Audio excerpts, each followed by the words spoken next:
It is, of course, by no means essential to be a hound dog. A rock and roll guitarist can be turned out in 12 hours flat. The classical player must devote at least 12 solid years to patient study. You pays your money and you takes your pick.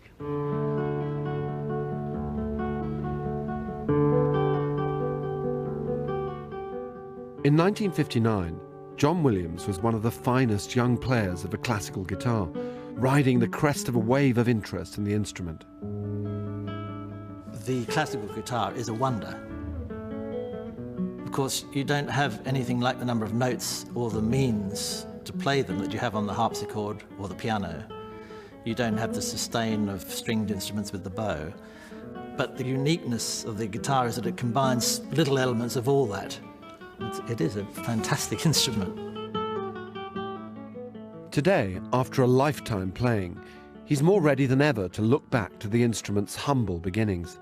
The guitar, back in the 14th, 15th century, was originally a popular instrument with 4 strings.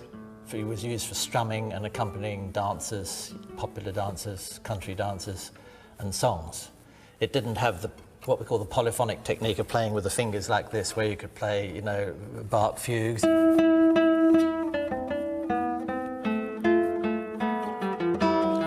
With different voices, arpeggios. If you see the right hand, the old guitar, the original popular guitar, didn't have that. It was used for strumming. Single notes were played exactly like with a pick. Like that. And strumming, or even playing. Everything was strummed. That's the origins of the guitar. One of the greatest ever virtuosi, Andres Segovia, claimed that he was rescuing the guitar from the hands of the noisy flamenco players. As his protege, John Williams, points out, he fought for the status and repertoire that the guitar had always lacked.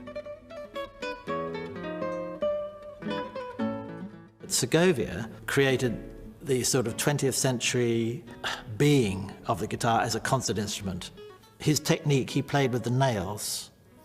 Previously to that, guitarists had never really, they played with the nails and with the flesh, but they'd never really developed a very clear sound that could be projected in public. And his technique, nail helped the nail helped that, and he was so strong at doing it.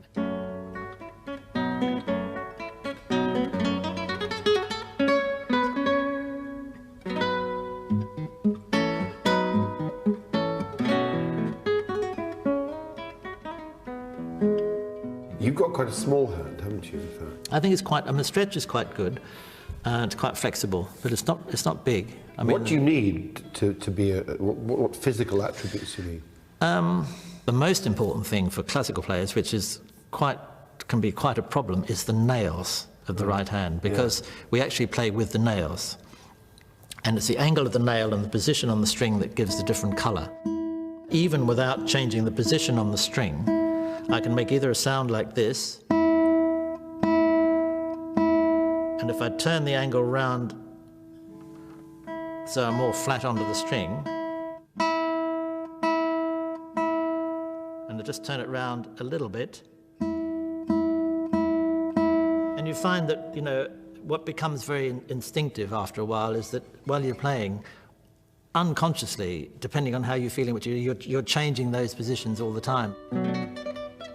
The concentration on the quality of sound and the variety of sound is to do with the classical guitar as opposed to popular guitar.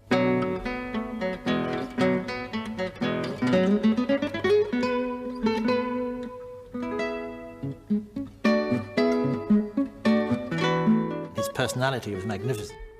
He had a grandeur and a sort of magic about just seeing that chap down on the stage there, and everyone's absolutely hypnotised to hear these magical sounds coming. So that's what he did for the guitar.